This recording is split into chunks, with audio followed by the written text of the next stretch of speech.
pledge allegiance. Your flag ain't my king. Yeah, let's talk about it.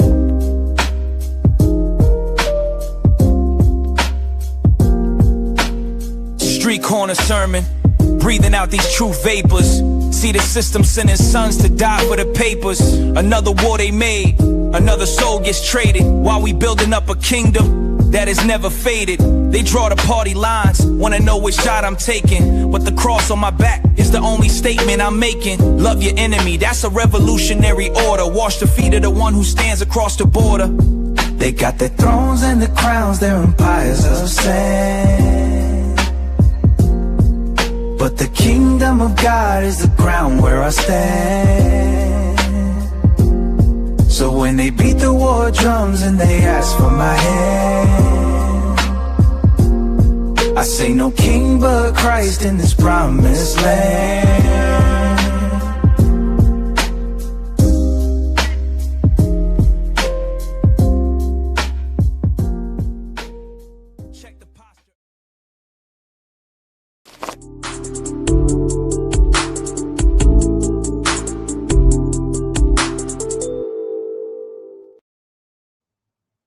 Welcome back to the LCI Green Room. I am Jacob Winograd, host of the Biblical Anarchy podcast, part of our Christians for Liberty network.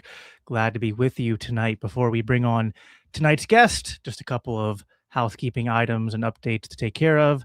Again, as I have been plugging for a while now, Faith Seeking Freedom version 2, so the second edition of our flagship book here is going to be out very soon. And our site, where all the updates and sort of sneak previews are for it, is live, and that you can go to faithseekingfreedom.com and sign up for notifications about that. Pre-order should be available relatively soon, so you get all the updates about that there. The second, of course, my own book is moving forward. I don't have anything concrete to preview for you guys yet, but I'm just trying to put it into your consciousness to be looking for that. That'll be after Faith Seeking Freedom 2.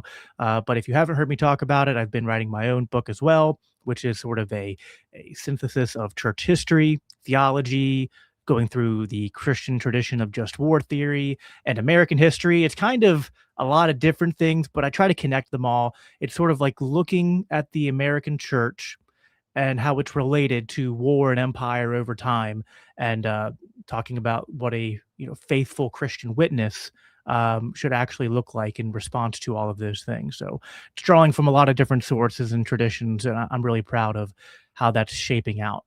The broader conversation about faith and history and what Christians owe to these things is really what tonight's conversation is about as well. My guest has built one of the most serious independent history projects in podcasting, and his work asks a lot of the same uncomfortable questions that we ask here. And I've been very fortunate to meet and to have on this show some people who have genuinely impacted and shaped the way I think. I just had Dave Smith on last week. I've had Scott Horton on multiple times. I've had some brilliant thinkers and writers from like the Mises Institute, like Bob Murphy and others. And, those are people whose books and podcasts that I generally recommend to everyone I meet. But tonight's guest is different. If I could only ever recommend one podcast, and not just like the podcast, but one episode to anyone, just to sort of introduce them to, I think, the important sort of like underlying ethos and sort of thoughts behind what I do here, what we do at LCI. That would be to introduce them to episode 1 of Fear and Loathing in the New Jerusalem, which was produced by Daryl Cooper on his podcast, Martyr Made. Because Daryl opens with a question that I think is the most important question you can ask when evaluating history or current events or any conflict between human beings, which is, what would you do? It's a simple question, but it's a really impactful one. And it asks us to step outside of our tribe, outside of our narrative, our comfortable categories of good guys versus bad guys, and to actually inhabit the experience of another human being. And it's a lot harder than it sounds, and Daryl does as good a job as anyone I've ever seen do it. And I think at core that question in this practice is a deeply Christian thing to do. So without further ado, please welcome Daryl Cooper to the show. Daryl, how you doing, brother? I'm good. Like I told you before the show, I've been out working in the forest all day. I'm probably a little grimy. I'm definitely sweaty, but it's nice to get a little break. It's nice to just go out, and there's something about we were talking before the show about how we both have, kind of like city backgrounds, and but my background before I made this podcast and started doing more intellectual stuff too, was in just hard manual labor. And there is something about having that kind of connection to hard manual labor that, it's hard to maybe communicate that to people, but it's something that, keeps you grounded to your own humanity and physical limitations and the world around you, I think. So it's an important part of anyone's, like, if you're going to be someone who's deeply thoughtful and reading and researching a lot, finding something to do that's physical, I think is kind of a useful counterbalance to that. Yeah, and it doesn't even have to be something that makes you sweat and be hard in that way. It can just, something that requires dexterity or focus is just as good. There's a great book by a guy named Matthew Crawford. Most people have heard of his first book called Shop Class as Soulcraft. It's a good book. But he wrote a second book called The World Beyond Your Head, and it's about exactly that. It's and he really gets into the science and the neurology of it, but it's also a philosophical book. He was a philosophy PhD from the University of Chicago, who got hired out of school in his late 20s to go work in a think tank, run a think tank. He was making like $600,000 a year, in DC, whatever, doing a think tank thing. And he just sort of had this realization. He's like, this is terrible for me. This isn't good. And so he quit his job, big, high paying, high flying job, and went and became a motorcycle mechanic, which is what he liked doing in his spare time. And the book is really about how just, we're really of creatures that are very much like evolved in our limbic system and our minds and psychology, everything else, to move our bodies and work with our bodies. And if you get too detached from that, there's a lot of pathologies that come with it. So. Oh, I agree with that so much. And even just like physical fitness, I think is something that gets maybe under talked about, even in Christian circles. I've shared this, I'm sure I've shared this on my show before, but I remember when I was a teenager and I was on like a men's retreat with my dad. And there was this one guy there who was like, just like super into fitness. I mean, just like a guy, I think he competed, like he didn't qualify, but he was good enough to attempt to qualify at like a Ninja Warrior thing. And the person who was speaking like called him out and was just like, asking him questions about like how much he works out and stuff like that. And then he kind of like sort of dissed him at the end and said, yeah, at the end of the day, that's just more for the worms to eat, and I was just like, that kind of stuck with me. And I just feel like, I don't know if our, as Christians, especially, like our bodies are our temples, we should treat them as such. And I think everything we do is supposed to be an act of worship and, trying to give glory to God. So it's like, if God made our bodies, then I don't know, like trying to be, again, I'm not saying everyone has to be a gym junkie or anything like that, but just, taking, there's a healthy amount of taking some pride in just physical fitness that I think is, missing from a lot of our culture today, sadly. That is true. Yep. Well, for our audience who may know you from the clips of you, whether from Tucker or Rogan or whatnot, but who maybe you haven't listened to your show deeply before, haven't checked out Martyr Made, how would you describe what you actually do? Like, what is the Martyr Made podcast? What's the underlying theme of your work? It's funny because if you would have asked me that a few years ago, I probably wouldn't have been able to give any kind of an answer, because I just kind of follow my own interests. As I'm reading through all the material for a given episode or series, I start finding myself wanting to like just waste time reading about some other topic. And so by the time I get to the end of that one, I'm like really excited and I jump into the next one, and it feels kind of random. But look, now that I have enough content out there to kind of look back on it, I would say that the theme is, you kind of alluded to it at the very beginning there, is to open up, like to tell stories in a way that allows people to step into the world of, people that are, very foreign, maybe not like a different country or whatever, but people who through their behavior and their actions and the outcome of, their lives may look like they're from just an alien world, like a totally different planet or something. Like you can't possibly be the same species, because but to recognize that these are human beings just like you who emerged from radically different circumstances and responded to them as all humans do in the ways that seem right to them at the time, based on their own understanding and their own courage, strength, or lack thereof, all of these kind of things. And really just sort of try to humanize everybody. And now I almost take it, now that I recognize that theme, I almost take it as a kind of a challenge, Like I started out, as you said, doing the Israel-Palestine history. I did it from like the early days of Zionism up until— Started with a really easy one, right? Yeah, exactly. Right. Yeah. Just no hubris at all there. But, and it only goes up to the founding of the state of Israel, 1948. It's really just the background of the whole thing. And my real goal in that was to try to understand how things, not which side is right. Like I really try to avoid, not on like, if I'm on Twitter or something, or if I'm doing a provoked show, like I've got my opinions, but when I'm doing my history podcast, I don't try to like go through the whole history and tell you who's right and who's wrong. I try to explain how does this look to them and how does it look to them? Because obviously they both think they're right. And so how is that possible? Like, are these people just crazy? And like, right. No, like they have like just a certain perspective that makes that makes the way they see things like seem right to them, and they act accordingly, And so I started out with that, but when it was the Jonestown series, when I really started to recognize that was sort of the theme of the show, because most people don't know much about the Jonestown cult other than don't drink the Kool-Aid, and there was a mass suicide and whatnot. But I went super deep on that movement and just the historical circumstances of the 50s, 60s, and 70s that the movement grew out of. And the strangest thing started happening about halfway through the series. And this is like, this is when I was working for the Department of Defense, and I would be overseas like 8, 9, 10 months a year by myself most of the time, like working by myself.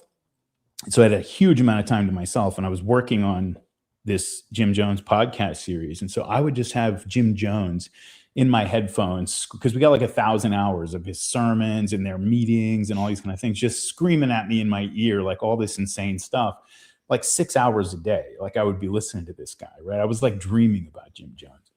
And I felt over time, I think I've read everything that's been written about the group, the movement, because it's one of those topics, unlike, World War II or something where you can actually do that.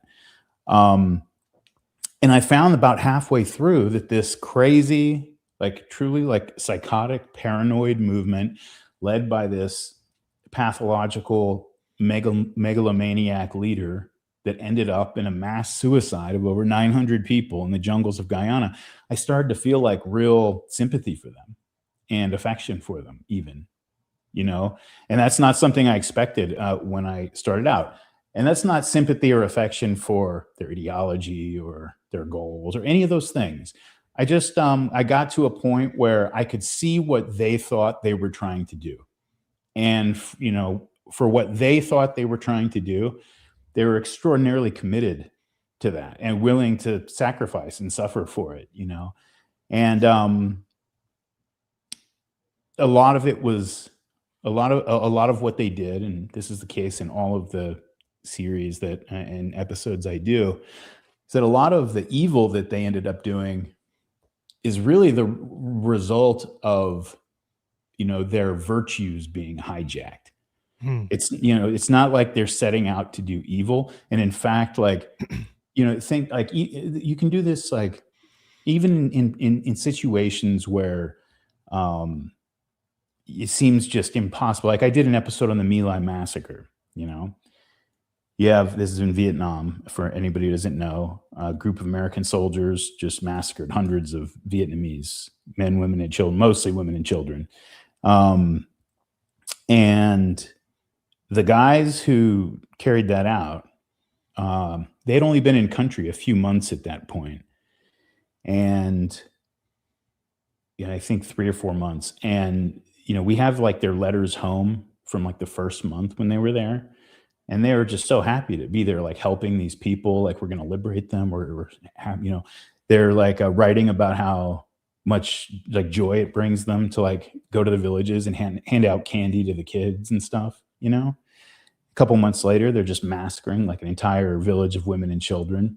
And in those intervening months, like they had all seen, they'd gone on patrol and watched their best buddy that they'd gone through basic with get blown to pieces, and the rest of the group gets ambushed. Some guys get shot, but by the time they can get their bearings and like even hope to return fire, the enemy's melted away. They never get a shot at them. Like it's all over. And they had a couple months of that.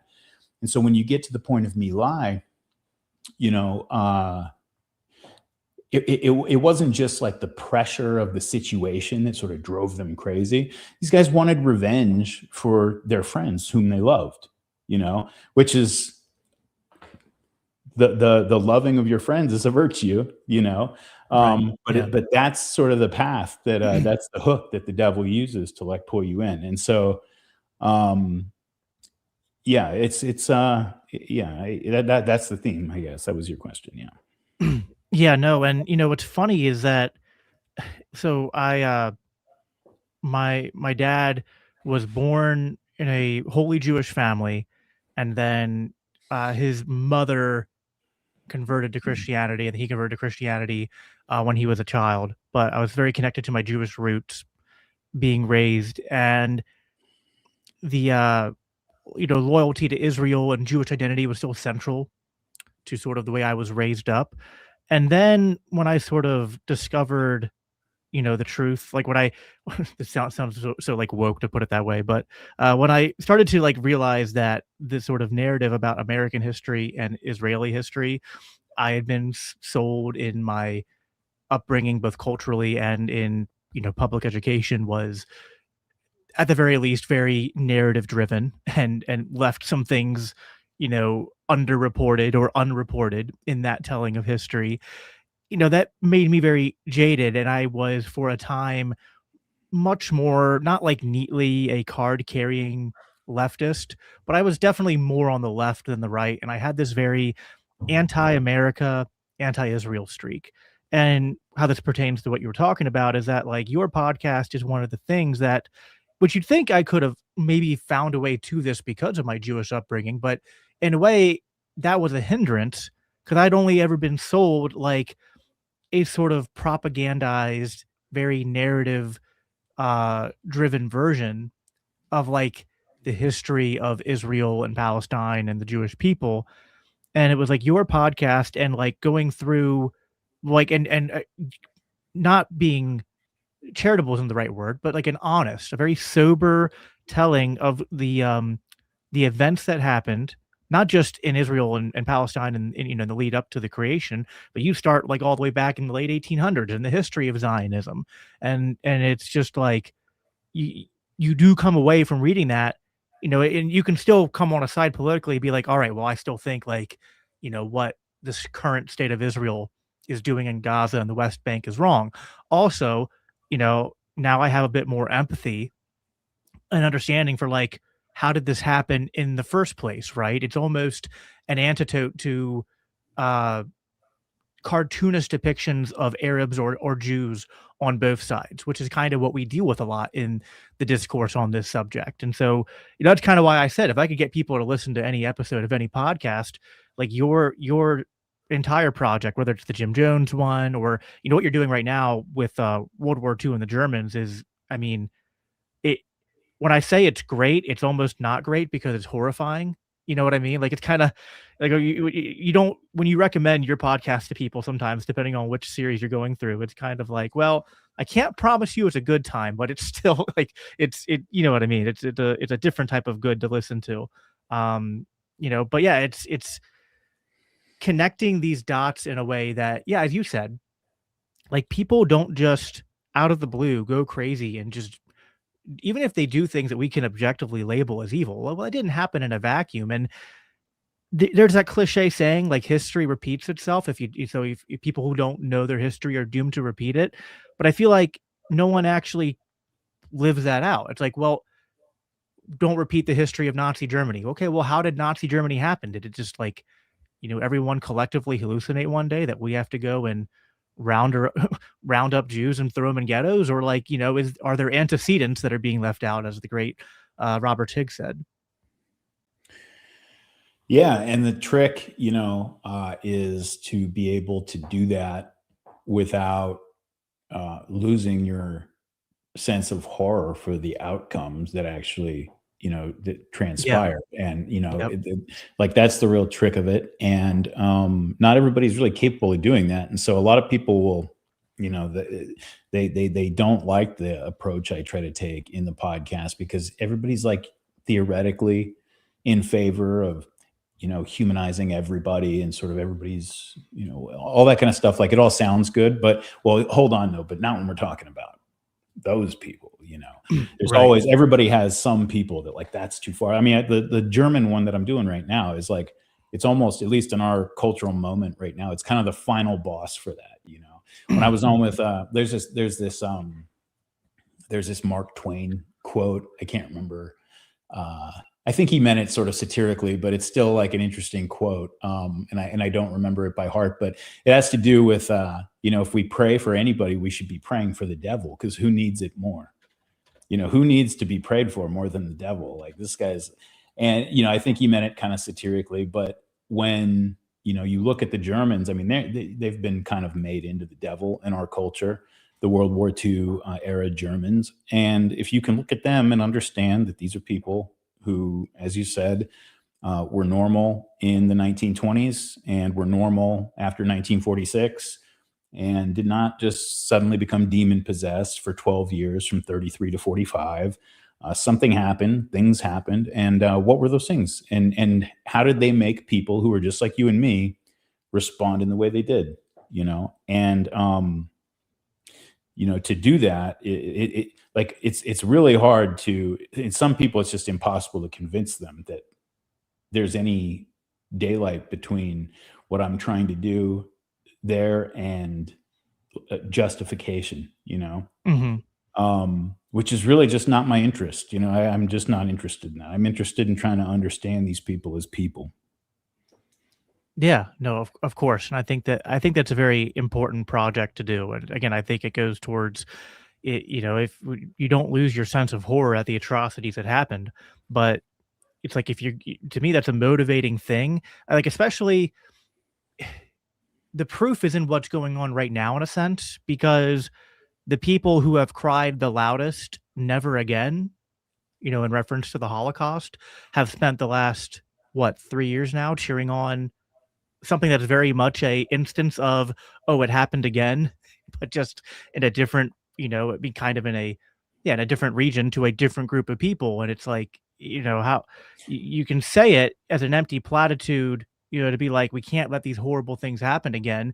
But I guess the way I view that is like, shouldn't that motivate you to like really pursue and understand how do these things happen? And it's that understanding that I think is key to defusing those things before they set off. Like, especially if people listen to any podcast, even yours, on like the history of Germany and like what led up to it, you start to notice a lot of parallels, right, between pre-Nazi Germany and America. I'm not saying it's one-to-one, but there are some things that track and that should give you a little bit of concern. People say that, no one wants to think that that kind of thing could happen here, but I would argue it, to smaller degrees, that the mindsets, right, the sort of like mental virus that takes over, like it has started to happen here and all over. Yeah, I mean, the first step is always dehumanizing the other, and it's, in a way, like I'm going to give the Zionists today a little bit more credit than you are, and everybody who has followed me knows that I've not been kind to the to the state of Israel or the Zionist movement in the last few years since the Gaza war started. But I do think, when they say never again, I don't think it's an empty platitude to them. I think that they think that we have to do this there so that it's never again actually happens. Like they think that, right? Yeah. And if you, you can take this all the way back to if you read through the Gospels, like this is sort of like the central conflict in a way that Jesus has with the Pharisees and the Jewish community in general, right?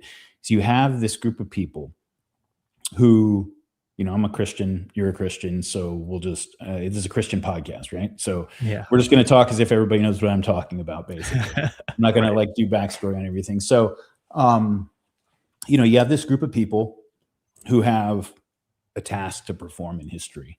Their task is to, when the time is right, bear the Messiah into the world, right?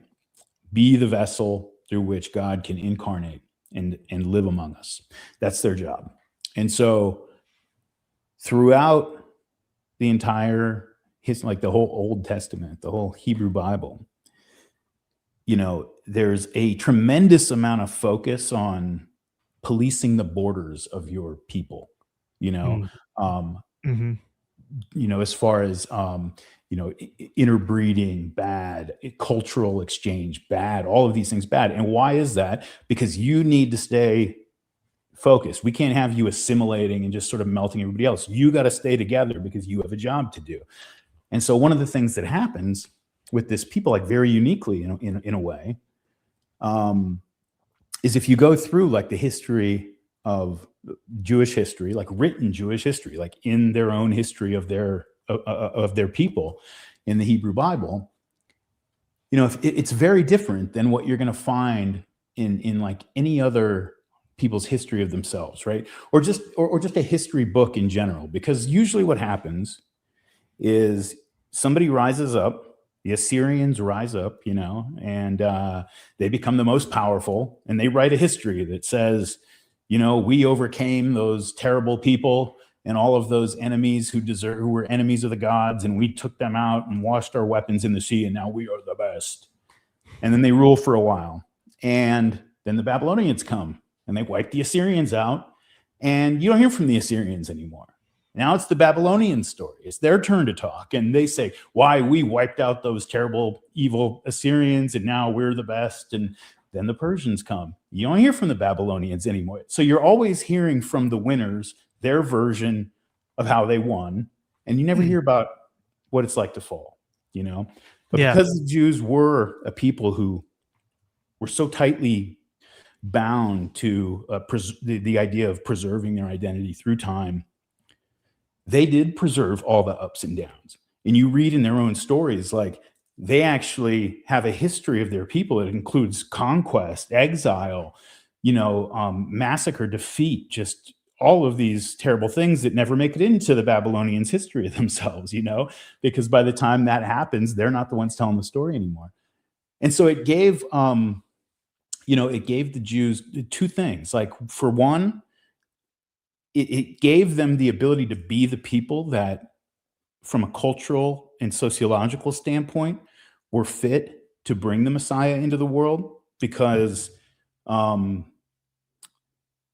they had, I think that history of theirs, it gave them a sense pretty unique in the ancient world, a sense of empathy for the underdog, for the loser, for the one who comes out on bottom, and that kind of thing. And so you had to have that almost as a prerequisite for Jesus to be raised in that cultural milieu, to have the seeds of what he was going to become, cultural seeds there. But then the other thing it did is, it created this sort of countervailing force, which was, man, all of these people have been oppressing us. They've been doing all just, whether it's the Romans or the Greeks or the, whoever.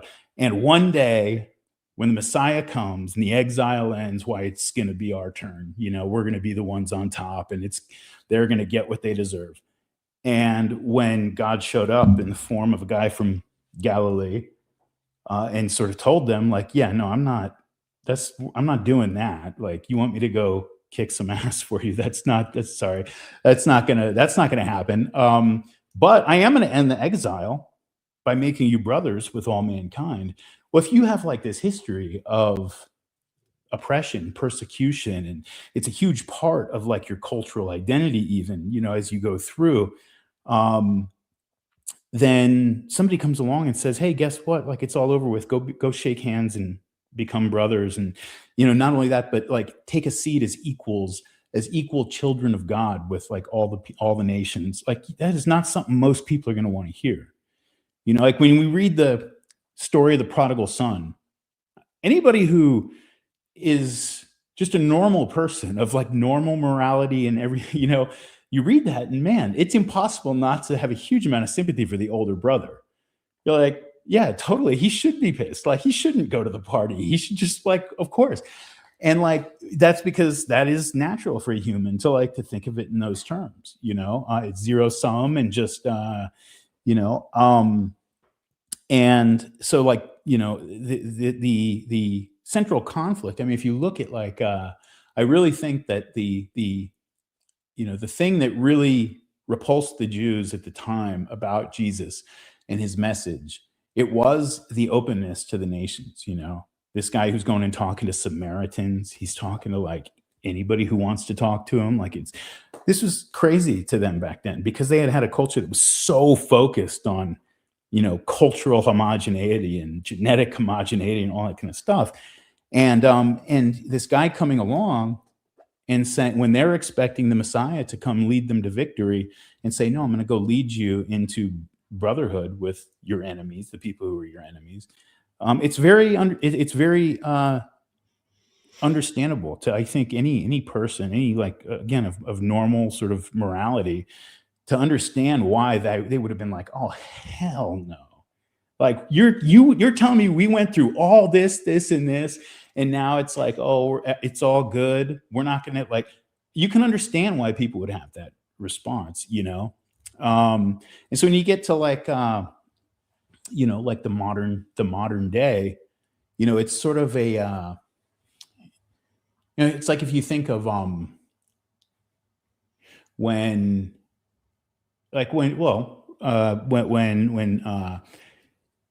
Jesus is speaking to the disciples about what's going to happen to him, and, you know, St. Peter says, not on my watch. Like, no, that's not going to happen to you. And he says, get behind me, Satan, right? Because what he's saying there is like, no, we'll stop him. I got my sword right here. And you saw that when the temple guard came after Jesus. Like, you know, Peter drew his sword. And he, like when you get caught in that cycle of violence and revenge and everything, like, it grabs you and traps you, you know, and everything that you think you're solving, it's not actually solved, because eventually it's going to come, you know, like when he says those who live by the sword will die by the sword, it's not, you better not live by the sword or one day you're going to get stabbed in the stomach with a sword.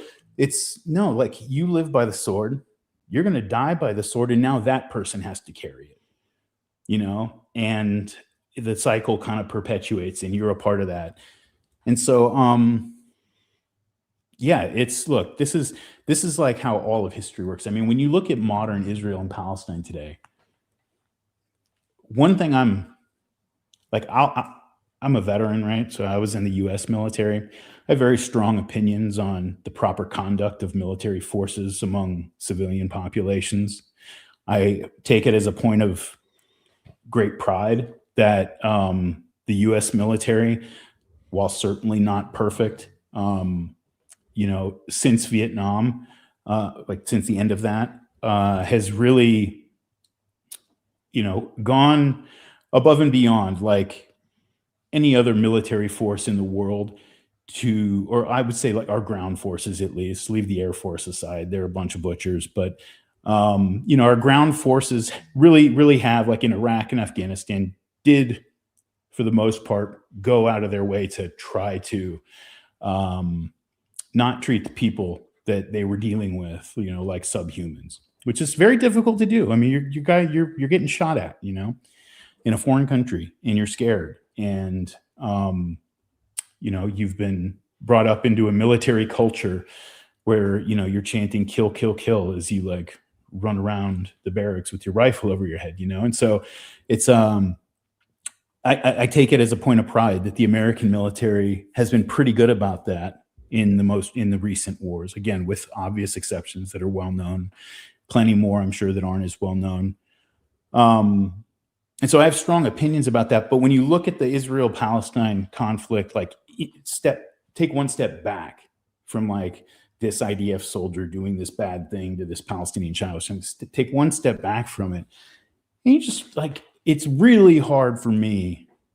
And I like my criticisms and my judgments are like institutional. Like the IDF's culture of treatment of civilians is bad because X, Y, and Z. But in terms of like the individuals and the people, and not just the soldiers, but the Israeli civilians and just the sort of general political culture over there, it's like, dude, I'm not going to tell somebody whose niece got blown up by a suicide bomber on a city bus how they should feel about the people who did that. That is not my place. And on the other hand, on the other side, you know, I'm certainly not going to tell somebody whose little sister got hit in a drone strike by the Israelis that you shouldn't hate the Israelis, because you got to have a little bit of humility there and understand like how you would probably be in that situation and how you would respond to being told something like that from somebody who has absolutely no frame of reference whatsoever for what you've gone through. Right. You know? Yep. No, I mean, you're exactly right. Like I had to exercise that kind of judgment to not go into that with someone who I don't know, but like I was interacting with them on X, and I was just kind of making, again, a very basic critique of morality, just saying that like, you know, I think it's wrong when Palestinian children die. I think it's wrong when Israeli children die. And so, you know, and some of these people, you know, who are really pro the Palestinian cause, especially now I found out this guy I was talking to like lives in the region, has family living in Gaza. And so like his perspective is very much, it's kind of, again, it is mirrored of the way that some people who are Jewish or who have family who live in Israel, how they feel, where they're just like, no, they came in here, they hurt us, they killed our family, our friends, and like, you know, like this cannot stand. Whatever we have to do to stop it is what we have to do, even if some of them die. That's just that's what's going to happen. And yeah, you're right. It's like it's the mirror of what this like person with Palestinian family, you know, felt on the other side. And I just kind of, you know, I had to, which can be very, very hard for us, you know, libertarians sometimes. I had to kind of like turn the spectrometer off in my brain a little bit and be like, no, this is like on a human level. That's probably how I would feel if I was in that same situation. And, you know, I think now as Christians, we kind of pray that we can rise above that, but the ability to rise above that's not a natural human impulse. That's a very much like, you know, supernatural, I think, you know, Christ-like, you know, enabled impulse. That's why in the Lord's Prayer, you know, we don't pray, please help me to rise above that. We say, lead us not into temptation, which means like, don't make me face that. You know, don't please spare me being put in the position where, you know, I have to make that choice, or I have to actually be able to hold up under those circumstances, because I don't know if I could, you know. And it's one of the reasons why, like, you know, and I know we want to talk about like maybe like not like geopolitical stuff so much. It's all I do, it seems like anymore. But you know, it's one of the reasons that I think the American relationship to Israel is so toxic for Israel as well as us, but like for Israel itself, you know, is that you know, I think of it like you know, like you'll see somebody like the people you were just talking about after October 7th. They're like, oh, well, yeah, it's easy for you to say, what would you do if it was your kid or whatever? And it's like, oh, yeah, I'd be exactly like you. And I would hope that you would be telling me, hey, man, come back from the edge of the cliff, like hold you back from that, you know, and that should really be our role with them, being like, dude, we get it. After what just happened, you want blood. That's how we felt after 9/11. We went crazy and look what we did. And we regret a lot of it now. And be that force that doesn't hold them back because like, well, you deserve this because you're occupying their territory and they're whatever. Like that's a different conversation. But like, just if your goal is to try to de-escalate things and encourage peace rather than make sure the right side wins or whatever, according to your ideology or reading of history, but the goal being, it's so easy to, we lose sight of the fact that whenever we talk about any of these things, these are flesh and blood human beings we're talking about. And so when something happens, right, like this is how sort of degraded we've become, where there can be a drone strike and, there's collateral damage and 4 kids got killed. Most people, when they hear that, well, first of all, it doesn't even make the news because like 4 kids, it's not 400 kids or something. It probably doesn't even make the news. But if it does, it doesn't really register with people. They're like, oh, 4. Well, last week there was this one that was like 150. And so 4 is like just not going to really get a rise out of me. But it's like, dude, we as a collective, as a nation, took an action and 4 children got blown up, like that's the worst thing you can do is like kill a child, murder a child. And like something we did cause this to happen. And, we are so separated from that reality that we don't have what should be, and maybe in our interpersonal lives would be like the entirely natural and appropriate response of like stepping back and being like, whoa, something we just did caused 4 kids to get killed. Like we need to maybe reevaluate, and gosh, this thing that we're doing here, this policy we're engaged in, man, it better be necessary. Like we better be able to stand before the throne of God. And when he calls us to the carpet for those 4 dead kids' blood, we better be able to explain to him why we had no choice. Like, this is why we did that, and hope it holds up because it better be good. And, like I'm not somebody who's like a Scott type, like anti-war, just, all the time. I was a veteran, I'm a veteran. Sometimes you got to fight. I don't have like a sort of a rose-colored glasses view of history in that sense. But man, like if you keep in view like the humanity of the people that you're talking about, it will just come naturally that you will only ever allow yourself to go to war in the most extreme circumstances, and then to treat it as just the most regrettable thing, and understanding that even in the most righteous war there is, doesn't matter what it is, the most righteous war, the devil and his demons do actually possess everybody in Canada, and you're actually fighting Canadians that are possessed by demons. Like the most righteous war, you're still going to get corrupted by that. You can't escape it. There are a lot of like, it's really useful to study like primitive cultures because you see a lot of these things that, we in our modern society have sort of sublimated so that we sort of do some of the same things, but we do it in like a highly symbolic kind of abstract way, and they do it very directly. And so you have like the Maori people, for example. It's like a very obvious, like kind of easy one to illustrate. When their men would go off to war, they would come back and, everybody in the village is celebrating their victory or whatever, but they would get met at some distance from the village by the priests of the village. And they would get stopped and they weren't allowed to come into the village. And the woman priests were there, and they start casting these incantations, and these guys have to go through this days-long ritual period that is meant to it has to before they can be allowed back in the village. And this is a warrior culture. This is a culture, these guys just went and defeated the enemy, but even in like a warrior culture like that, they recognize that these guys are bringing something back with them that needs to be dealt with and handled very carefully. Yeah. And because you can't do something like that and not have it really corrupt you on a fundamental level. Yeah. And so we have to be cognizant of that and recognize that when we take that plunge, I mean, we're taking not only the souls of other people, but our own souls in our hands.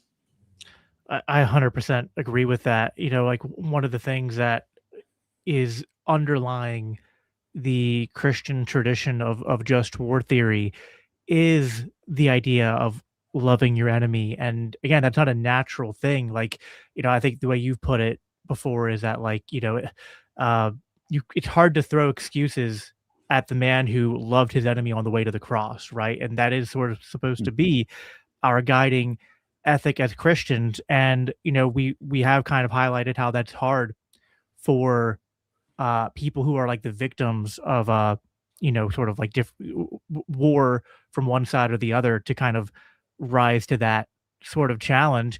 And I think it can be also hard for those of us who are like witnessing those injustices sometimes to find ways to talk about it in a way that isn't sort of also being touched by that. And I think exactly what you're pointing out though is something that like uh you know, theologians within that tradition of just war in Christianity have talked about, that like it's not that they taught pacifism, but they taught that like when you kill someone, that like that because that's like a you've killed an image bearer of God and you have in some sense, you know, imbibed in something evil, and that is not like that can be justified, but it's not something to be like praised or to be like celebrated. It should be tragic. And that like part of any just war, you know, even if it was, you know, against again the demon possessed people of Canada. By the way, I think only like, you know, not all Canadians are demon possessed, just some of them. Um but yeah, like even if it's like the most just war in history, yeah, like justice after the war means you know, making some kind of recompense for the benevolence that's coming home to your country, to your people, and also the unintentional evil that you've inflicted upon the people you were doing war with, and like figuring out like, you know, kind of the invert of what happened with the inverse of what happened with like Germany at World War One. Like even if the enemy was, you know, just again, like think about the most cartoonish thing. It's like it was 100% their fault. They weren't provoked. There was no antecedents that were ignored. It's like, okay, but you know, now the war is over. You have to find a way to build a lasting peace, which means, yeah, dealing with the fallout and the evil that's touched people on both sides, and figuring out a way to move forward with that. And you know, is it harder? Yes, but when we have actual leaders in our country who claim to be Christian or Catholic, like JD Vance, then it's kind of like, well, I expect to like I want to be able to see some sort of I don't know, evidence that you're trying to wrestle with that. And I don't, you know, maybe I'm not looking hard Yeah. enough, or I'm too uncharitable, but I'm just not. I'm not No, seeing no, that. you're not too uncharitable. And I mean, and that's, yeah, we feel the exact same way about this. Like, I'm not saying there's never a reason to go to war. I just want it to be, I just wish it was treated with the gravity that it really merited, you know, understanding when we embark on something like, think about like, let's say when the Iraq war started, the shock and awe, you know, happens, and one of the bombs gets Saddam Hussein, gets his sons, gets his leadership. The war's over on day one. That first night of shock and awe, the war is over. There were dozens of children that were killed that night in that bombing. And that's if it was like a perfect war. Like it just went unimaginably well, you know, over in one night, all that. Like dozens of children were killed in that first you know, bombing run. And so it's like even something like that, even if it goes exactly the way you hope, you know, this is one of it's just the terror of modern war is, you know, unfortunately, like as urban civilizations now, with you know, like so much of just strategic infrastructure located in cities, it's just Right. inevitable that so much of a conflict takes place among civilians, you know, that, you know, as recently as World War One, that really, I mean, it wasn't the case. You know, civilians suffered in World War One in a lot of ways, and they were harmed for sure. But In general, these were armies on the battlefield fighting other armies. And by the time you get to World War II, obviously that's completely thrown out the window, and it's been out the window ever since. Yeah, unfortunately, I do want to. We already kind of dived into some theology here, and I wanted to talk a little bit more about your faith. And we here at the Libertarian Christian Institute are very ecumenical. We have people from just about every back. We don't have an on staff Catholic, but we've partnered with Ryan McMakin from the Mises Institute in the past.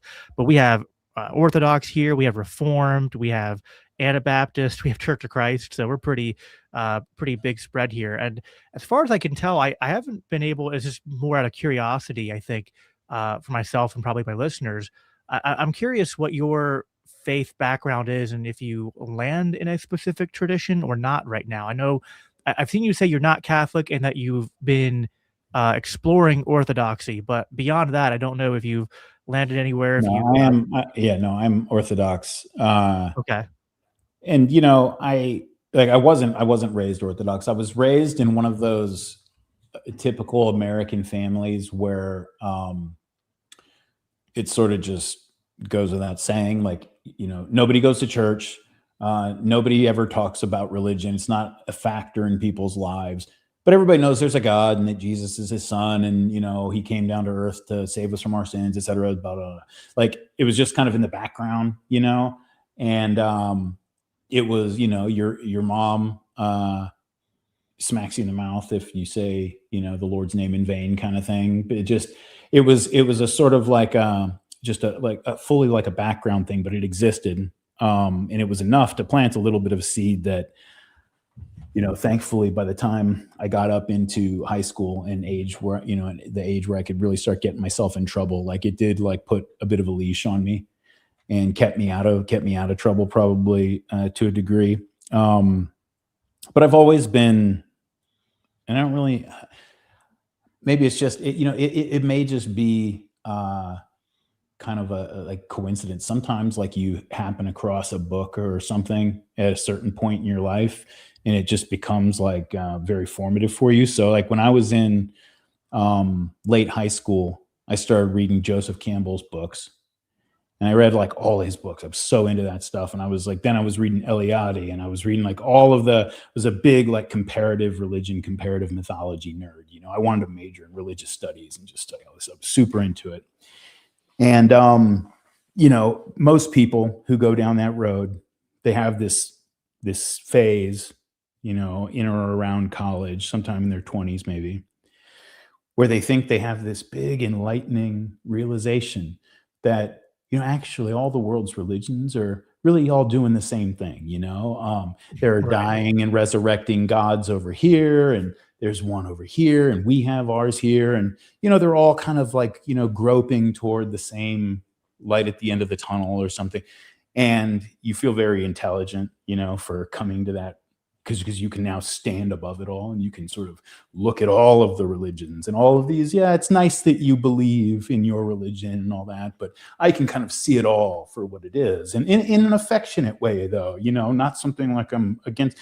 And that's a trap. I mean, this is the trap that the devil uses to ensnare a lot of people who are like intellectually oriented. And, it's just the sin of pride. I mean, that's really all it is. You get so infatuated with your own sort of ability to see the big picture that it keeps you from ever being able to commit. And so I went through that for a long time. And never abandoned Christianity, but I was like one of those unbearable people who like really enjoys like saying the phrase "the Christian myth." Even though I'm a Christian and I believe it, but they're all myths. It's all like you feel so smart and so cool. Like I was one of those unbearable people for a while, and eventually, like how? So I got to a point it's not that long ago, honestly. It's probably like 15 years ago, where some different things happened in my life, but I don't think that they were really the catalyst for anything. but one way or another, I went through about 2 years where I was like, I always thought like depression was just like, oh, you're super sad. I went through like 2 years of like each day, like I wasn't sure if I was going to be around another day. Like I was on the edge, like just really sunk down in the depths of depression for about 2 years. And, that experience, it was I'm so happy that I had it, because what it did is it humbled me like nothing else could have. It really, really, really stripped my illusions away about my own limitations and capabilities, because I found out like exactly what my limitations and capabilities were. And when I came out of that, like I had a totally different perspective on a lot of things, and certainly on religion is one of them, where I just sort of realized that, look, it's entirely possible that people in other religions are doing the best they can with the tools they have, trying to find their way to something like the truth that, that we're seeking through Christianity. That's fine. I'm not one of those people who looks at other religions and says you're all worshiping demons or something like that. Like I don't go in that direction. But I did kind of realize that thinking that that I knew better than to just accept the religion that built the civilization that I was born into, and has really like informed the worldview and morality of like all my ancestors for thousands of years and all. It's like wait, like what kind of like level of pride, just sinful pride, does it take to think you know better than all that? You don't. You've been thinking about this part-time since you were like 17 or whatever it is, and like you're going to live to be like 80. Probably you can count like you're going to spend a couple hundred hours maybe of your entire life, because most of the time you're not thinking about this stuff. You're thinking about what you have to do today and whatever else. A couple hundred hours maybe that you've actually spent really like thinking and dedicating yourself over an entire lifetime to like trying to understand these things. And the idea that you're going to like get it, you're going to figure it out, that is just, it's so ridiculous, And I saw the ridiculousness of it. And so I just accepted, the faith of my ancestors and of my civilization. And then, so like that was the first step. And then back in my comparative religion, like nerd phase, I was really into Girard for a while. But I was very much into him from like, is this like maybe like the explanation for the origin of these various mythologies and rituals, whatever, like sort of an academic exercise. But then I revisited Rene Girard, and he really drove home for me the uniqueness of Christianity. It's like there are these, sure, like it's real easy to like, find out that there are these other mythologies where there's dying and resurrecting gods because they even come back after 3 days and all this kind of stuff. Like, you see that stuff, and it's really easy to kind of fall into, the trap of thinking you're looking at just different languages saying the same things or something. But when, his theme that like in his book, I See Satan Fall Like Lightning, he talks about this holy man in the 2nd century who had 12 disciples, who was said to go around performing miracles, who died and was supposed to have come back to life. And his name was Apollonius of Tyana. And he was a pagan holy man in the 2nd century.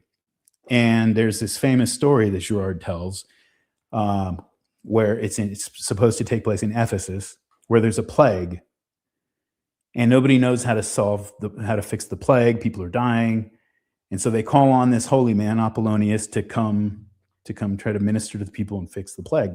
And so he goes up there, and he gets to Ephesus, and he says, "All right, tell everybody in the town to gather in the town square." And so everybody gathers, and when they get there, there's this miserable beggar. He's just like a homeless, he's dirty, he smells, he's sick, he's a wretched beggar. And he's there in the town square, and the whole town is kind of arrayed around him. And so Apollonius says, now everybody pick up all the stones you see and cast them at that man, kill that man. And at first they're like, they hesitate, I guess, to their credit, they hesitate, they look around like, what are we talking about? And he's like, look, I can leave. You guys asked me to come here. So do what I say, or we're done here. And so they start throwing the stones, and they start pelting this guy, stoning this poor miserable beggar. And as they're pelting him, now his eyes kind of flash red, and he snarls at them, and now they're just stoning him like crazy. And eventually, like, it's to the point where there's like a whole cairn over him, like he's all covered with stones. And he says, now go dig him out. And they go dig him out, and it's this like demonic big hairless dog frothing at the mouth. It was like this monster all along. And then the plague is healed. And Girard makes the point that like most myths are some version of that. There was somebody or something who is responsible for whatever's wrong in the community or whatever. And then that thing was identified and purged or killed or just, gotten rid of. And then everything was better.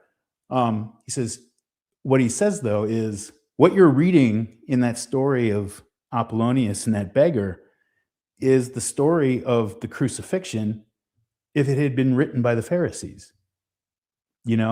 This is, there was this guy, he came along, he was creating all this dissension in the community. People were going crazy. Like, it's just tearing the whole community apart. The Romans were starting to get really agitated, like wondering what was going on. And then he got crucified and everything was better. And it even says in the Bible, in the Gospels, that after Jesus was crucified, that Caiaphas and Pilate, for the first time, became friends. It like healed that rift between these two guys who had hated each other before, right? And so it was like, if it had been written from that side of things, then it would have been that kind of a story, like all the other myths. But because there were people, his disciples, but not just his disciples, people like Saint Stephen, first and foremost, who were not willing to go along with that story. And they stood up and said, no, he was innocent. He was innocent. He did not deserve that. And we're not going to, no matter what you say, we're not going to stop saying that. And they were willing to die for that, die for proclaiming his innocence, as that was what caused Saint Stephen, the first martyr. That's what caused them to go after him, right? Saying, you killed this man and he was innocent. And if they had, and also like the disciples, like, you can again put yourself in their shoes and like really understand. I mean, on one hand, it's like they saw a lot of miracles and stuff, and so they had a reason to believe. But under the circumstances, I mean, after Jesus got crucified, like they all scattered to the four winds and abandoned him because they thought this, but like then this happened, and like they didn't know what to make of it. And it took him coming back and visiting with them personally in the flesh, like for them to actually really realize what had happened. And so even they abandoned him at first and went along with the crowds. One of the things I've always found very interesting in the Gospels is when Jesus comes into Jerusalem for the final week, and he's met with these adoring crowds of people waving their palm fronds and throwing their coats down on the ground for the donkeys riding. One of the things that you wonder is like, well, where were these people a week later? Like when he was hanging up on the cross, like how are they? And then you realize like, oh, that's the same people.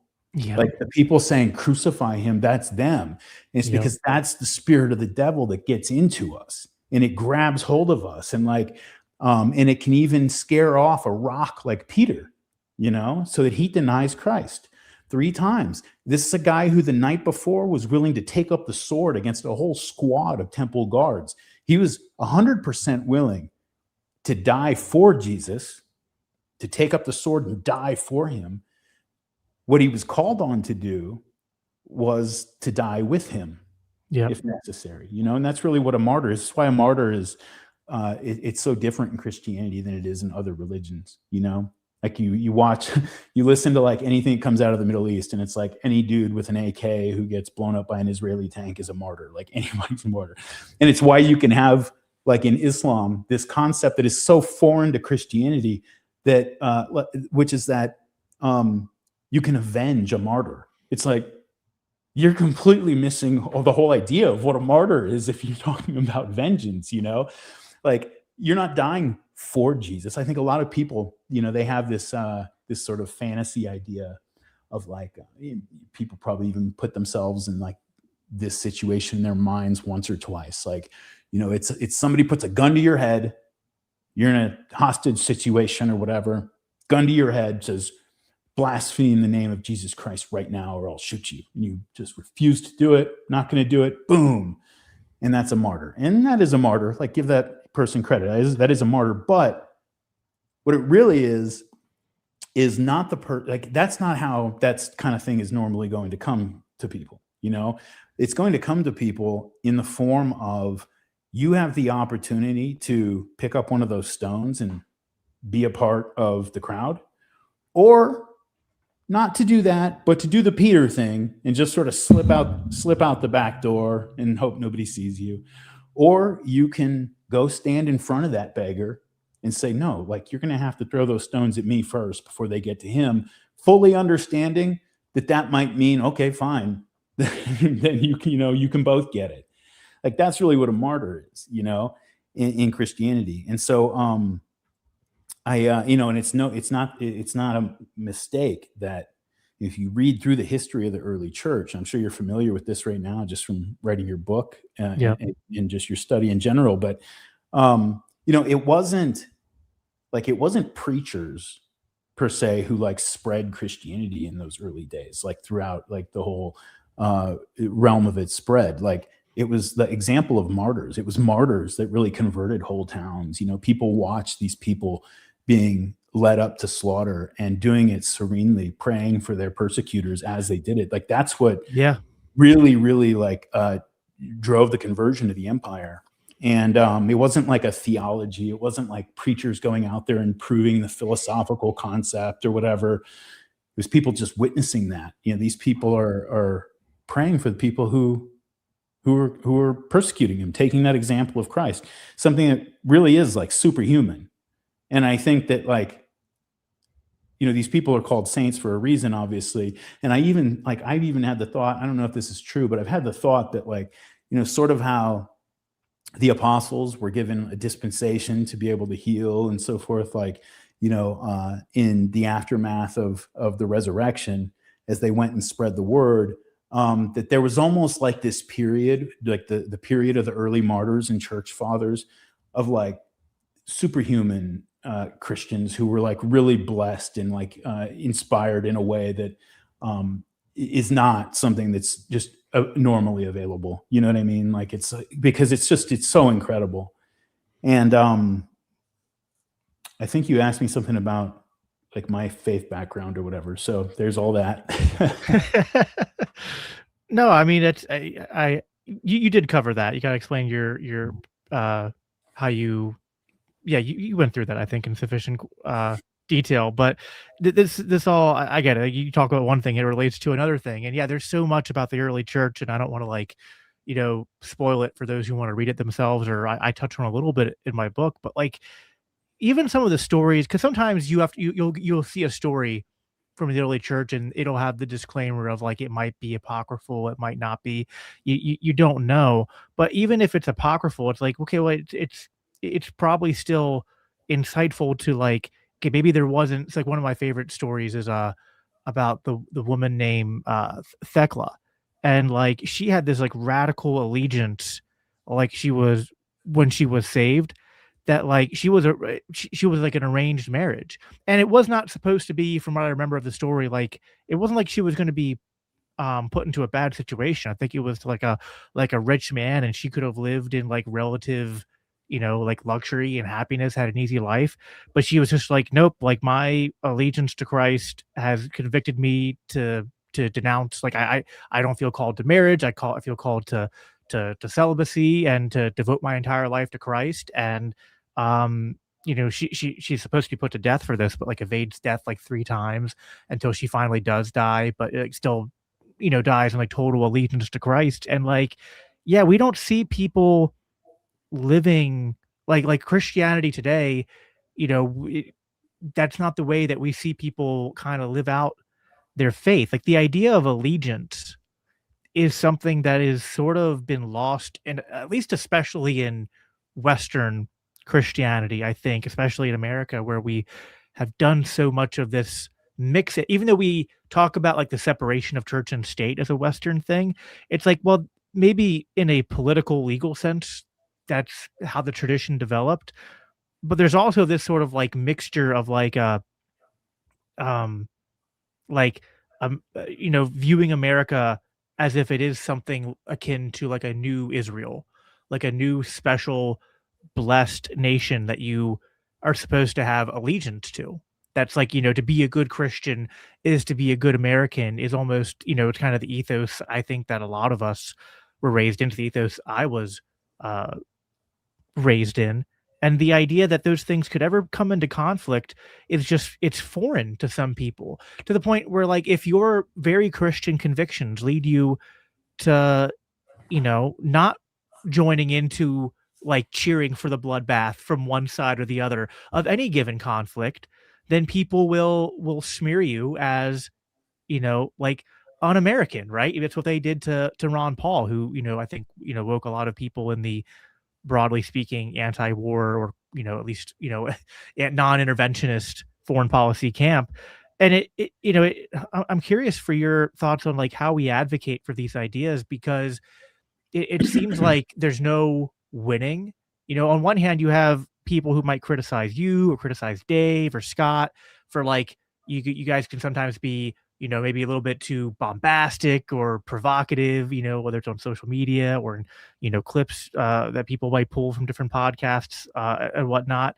But then it's like, okay, they'll be like, oh, well, maybe people who are criticizing you might say, well, we might listen to what he has to say if, if it was in a different package or something. And I go, uh, part of me wants to say that sounds reasonable on its face, but I also see how you all treated Ron Paul, who was like the most gentle, like, soft-spoken person ever to kind of espouse a non-interventionist foreign policy, and who was also a devout Christian.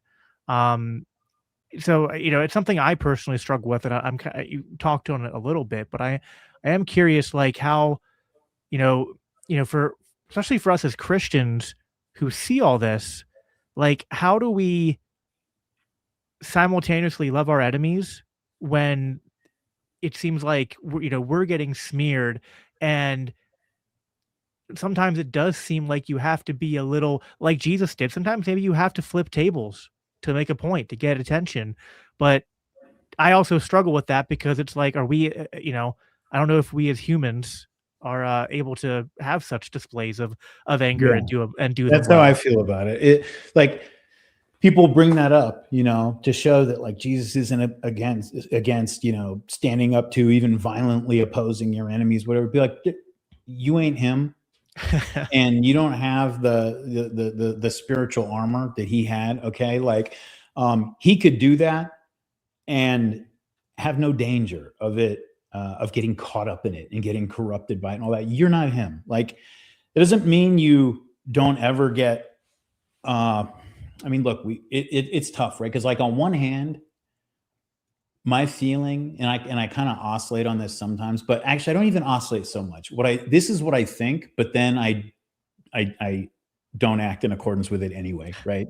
Which is that like I actually do think that politics in general is just a trap of the devil for the most part. I mean, it's like it's an endeavor that by its very nature encourages and brings out the worst parts of us, and only people who are like just very stable emotionally, spiritually, anything like it, can really engage in it in a serious way, without having it, corrupt them in some way. I do believe that.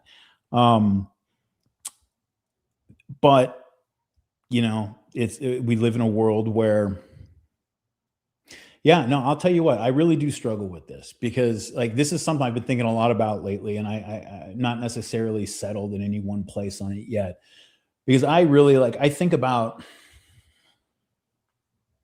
like the catacombs church in Russia during the Soviet years, when the main church had been co-opted by the party and taken over and turned into a state functionary. And a lot of Christians had to go underground, and they were persecuted if they were found out. And it's like, in certain ways, I think that the church is almost healthiest under conditions like that. And when it comes into power and starts playing those games, it seems like it's just a matter of time before you look around and you realize that you're playing the same games at the same level as everybody else. I mean, it's one of the things that, I have total respect for the Roman Church. I have a lot of Catholic friends. My sister's Catholic. Love Catholics. But I do think, like, if you look at the history of the institution, the thing that, when you look back at some of the more difficult periods, some of the periods that even Catholics look back at today with some regret, all of them were the result of the fact that the Catholic Church was a religious institution, but also a political institution. It had worldly responsibilities, and that it had to do. And once you get caught up in that game, this is one of the things that, in the early years of Zionism, you had a lot of religious Jews who were very much against Zionism. Some of them for prophetic reasons or whatever, but a lot of them, the explanation they would give is no. What's going to happen now is you're going to take Judaism, this thing that exists as a religion, and you're going to embody it in a state, or at least it's going to say that it's embodied in a state. And then it's going to start behaving the way that states behave. It's going to go to war. It's going to assassinate people. It's going to oppress people, all of these things, because that's what they do.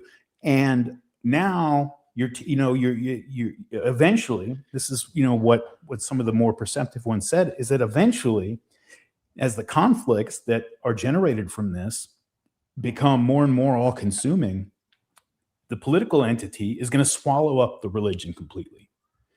And that was what they were afraid of. And to a certain extent, I think that's been borne out. Yes. I think a lot of people have, even religious Jews today, in my experience, it's not true of all by any means, but that the boundary between Judaism and Zionism to them is they don't know exactly where that boundary is. It's very blurry. They blend together into sort of one big thing. And that's dangerous, because again, you're subjecting your faith to the whims of a world that operates according to different principles. And so I do feel that way in one sense. I was talking to Buck Johnson the other day. He's an Orthodox Christian too. Right. Yeah. We were talking about we were just talking about Donald Trump and my evolving views on him over the years. And one of the things I brought up was I get into arguments with all my right-wing friends about this, we were just going at each other's throats when all of the stuff was going down in Minneapolis with ICE and everything else. And obviously, you have one side that, the left-wing pro-immigration side or whatever, is just, they want to turn the two people who were killed there into martyrs, and they were killed by the evil demons in ICE and all this kind of stuff.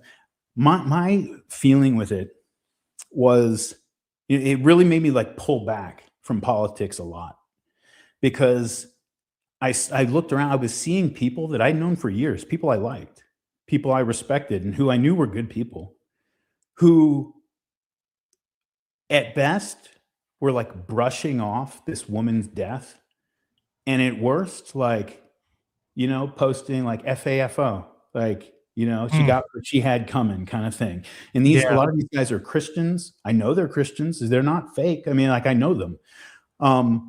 And I just sort of, when I saw that,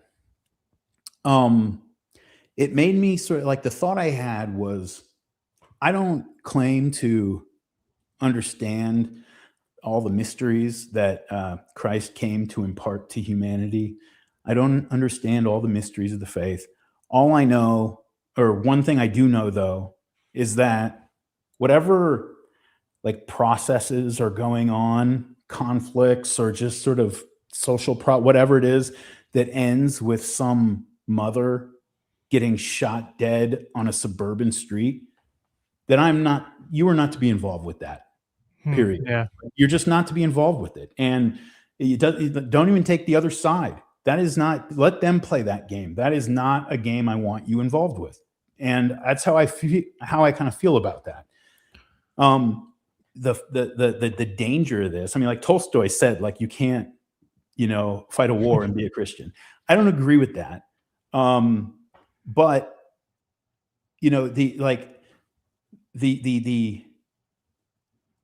I think the difficulty that a lot of people have with it is, Jesus would not permit Peter to take up the sword to defend him.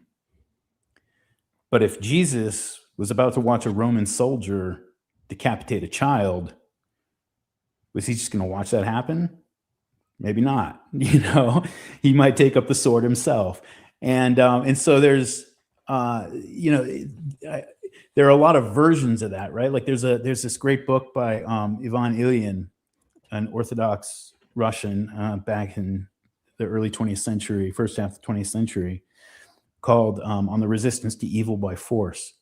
And he talks about like the Bolshevik experience, where like you have like, it's like easy to say like from, the safe pastures of the United States that it's easy to be a pacifist and like all these kind of things, But when you're watching, priests get massacred, churches get turned into latrines and porn theaters, nuns raped, like all of these things, like to think that it's your job as a Christian to just sort of go underground and, off from that's a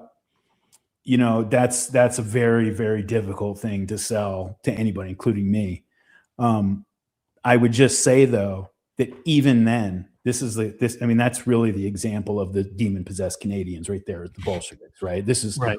Or the Spanish Civil War or something, where it's like next level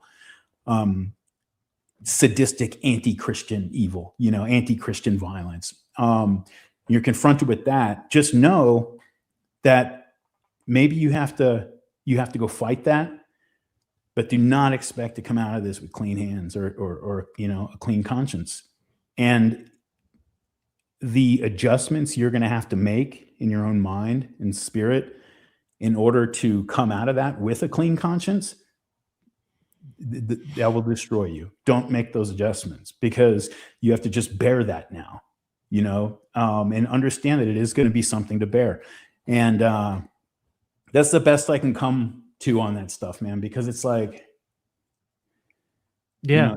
Yeah, go ahead. Sorry, I agree. It's a very uncomfortable tension, because it's like, on one hand, as we were saying before, it's like, in order to carry out justice against people who like are objectively doing evil, it's hard to do that in a way that doesn't seem to violate the sort of Christian pattern that we're supposed to try to emulate, and yet it also seems insufferable as a Christian to sit by and just watch. It's one thing to kind of say, I have to die. Yeah. Right. The other thing to sit there and be like, I have to just stand in the background and watch this evil get perpetuated to innocent people and profane, the things of our religion, and that, so there can be an unholy tension, because we live in a, not yet perfected world.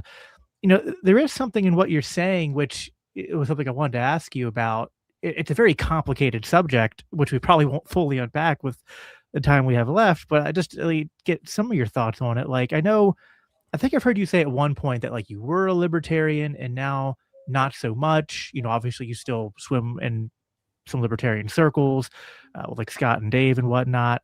Obviously here, like we're Christian libertarians, so it's like we're libertarians, but like it's not. There's times if I'm talking to, and I've done this before, I've talked to like diehard, anarchists and libertarians who like they suspect that underneath the rhetoric where like I'm agreeing with them on kind of like just general like libertarianism 101 points. And they're like, yeah, it sounds good. But like that Christian thing, I feel like if I just keep pulling at that thread, there's going to come a point where you're going to say, actually, right here is where I'm not a libertarian, right?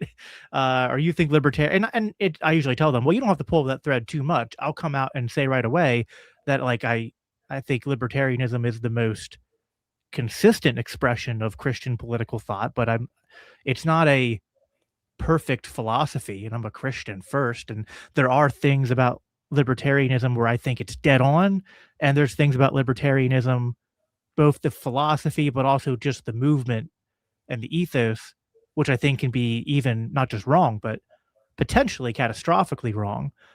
So that's kind of where I'm coming from, just in a very generic sense. But I'm kind of curious to get your perspective on, your thoughts on libertarianism, broadly speaking, from the Christian perspective and your own personal perspective. Because there are points like even in just what you said about sort of saying, as a Christian, there's almost no way we can do politics, right? Because it's just such a, we're creating this mixture that we're not supposed to be in. And, you mentioned Tolstoy. I mean, that's almost like the exact Christian anarchist impulse right there. Yet I do get there's a struggle with it. So it's like there's I think it's at least fair to say there's parts about libertarianism or anarchism, whatever, that you find to be, at least points of it where you can find some agreement. But I'm curious to hear you say where you agree with it and where you disagree. Yeah, like when I had my phase, I mean, I read all the stuff. I've read Mises, I love Rothbard to this day. I've read all the stuff, and you can't read all that stuff and not come away with a permanent understanding that a lot of it's right. Like it's just clearly right. And this isn't really like I guess like a spiritually driven move that I made, but over time, and whenever I say this, I always hear the same thing from libertarian friends, which is not all libertarians think that way. It's like, yeah, I get it.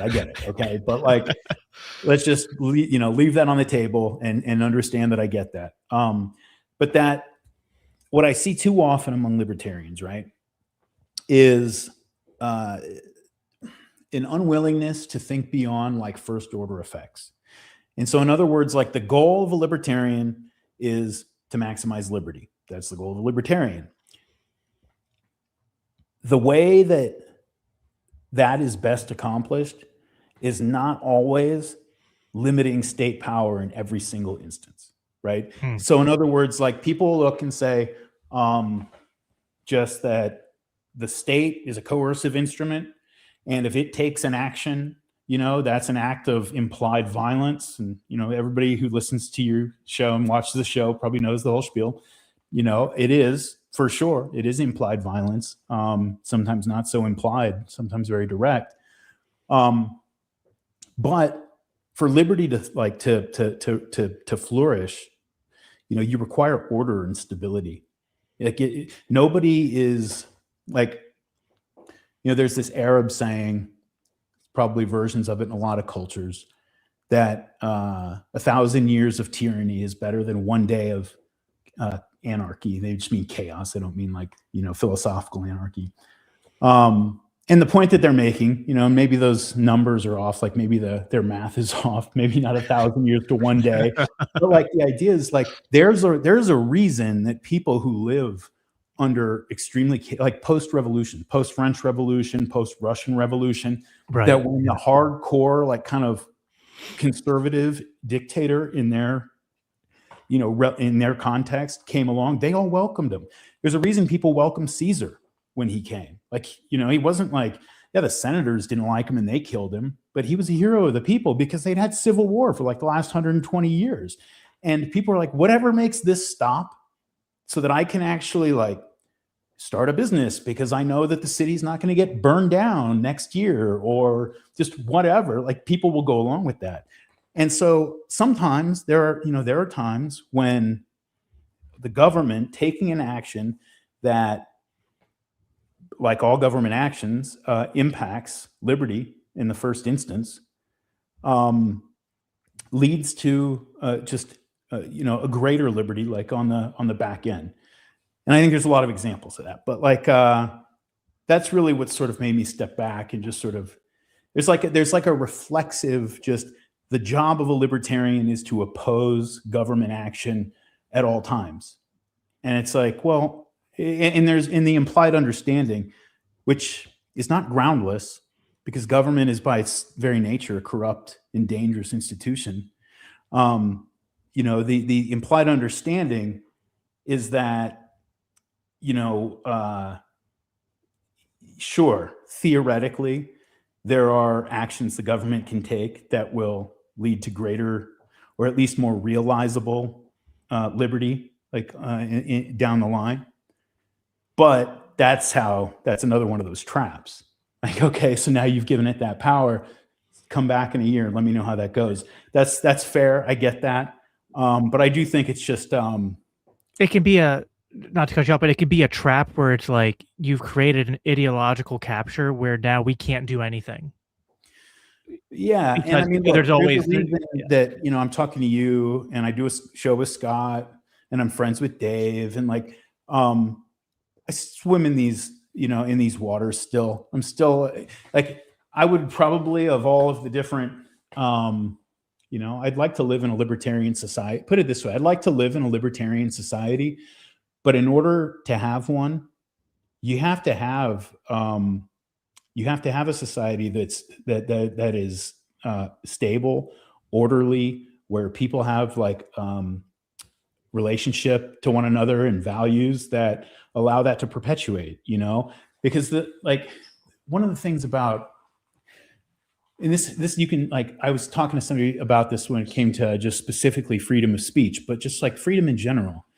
Like you got to understand that like whatever you do, like policy wise today, that's not, if like freedom of speech or liberty is a culture.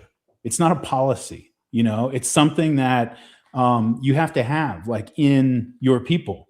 And that idea, that feeling only flourishes in people when they feel safe, when they feel stable, when they feel that, I mean, look, you are not going to have any libertarians when like any real libertarians when places where you used to, like your walkable neighborhoods in your cities where you used to go to the used bookstore and the coffee shop, whatever, you can't bring your kids to anymore because there's people on the ground just rolling around on fentanyl. You're not gonna have any libertarians in that city, I mean, it's just, or not over time, you're not.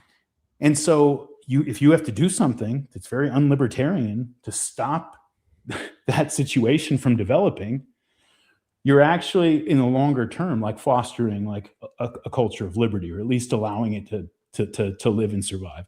So yeah, it's another one of those things you can kind of tell probably by how I'm kind of going back and forth on it, that like my libertarian phase never fully left me.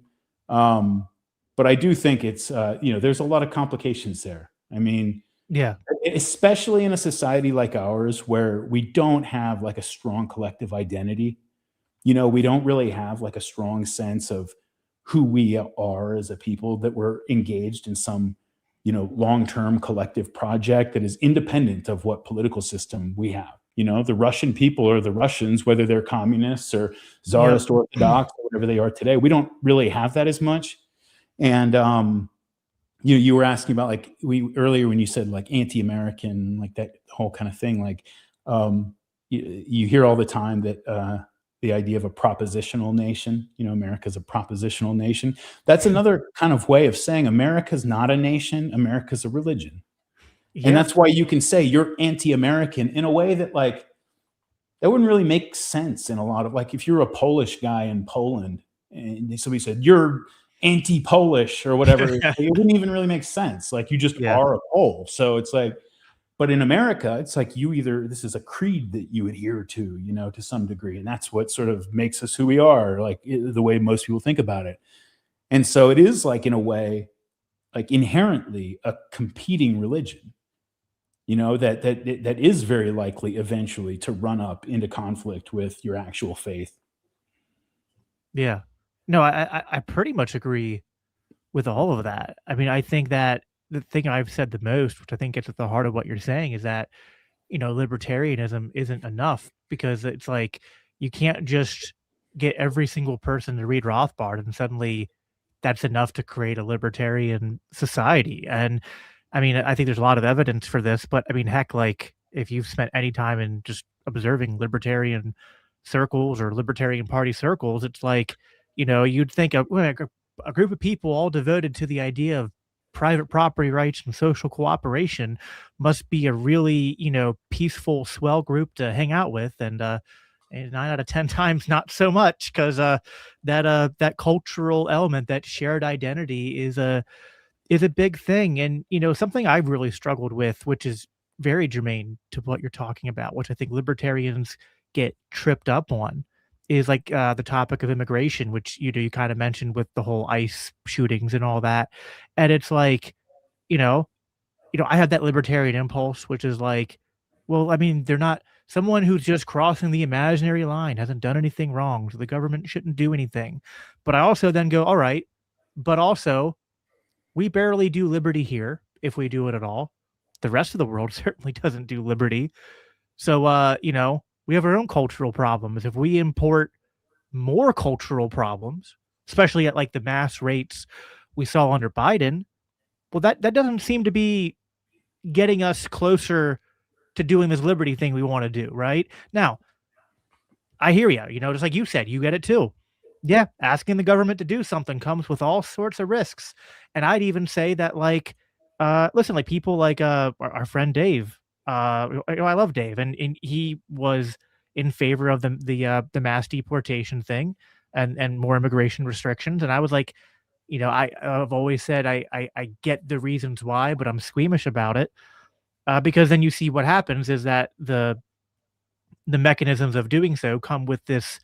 And even if people could say it wasn't that many people in the grand scheme of things, it's like, but there's that brutalism that then gets kind of stirred up on the right, where people are cheering the death of a woman, and so mildly of a mildly obnoxious liberal woman, right? And so it's just like it's all these I think we're all caught in the trap, no matter what political ideology we're coming from. It's like we can't accurately predict the second, third, fourth order consequences of any policy, but it seems like libertarians can sometimes be the ones that have this hubris to be like, even though it's supposed to be rejecting central planning, they think that they have the like magic answer to centrally plan a way to a free society, which is just kind of like always oppose every government action at every turn. And I just don't think that follows. That's where I kind of diverge from a lot of more, ideological. Like I still call myself a libertarian, but the ideological libertarians who were just like unable to kind of see any of that nuance, that's where I separate from them. I was talking to Art Laffer, the economist, great guy. Like he's like 90 and he's still just like, it's so crazy when you see somebody like Biden or even Trump now at their age and they're just clearly declining. This guy's like 90 and he's just like, he could still be in like the Reagan administration 30 years ago. Super smart, great guy. And I was at an event that he had put on with Hillsdale where they brought mostly journalists, but one of the people was a fan of my podcast. So they invited me to come. They wanted to sort of talk about libertarian economics, basically free market economics, with journalists to kind of educate them.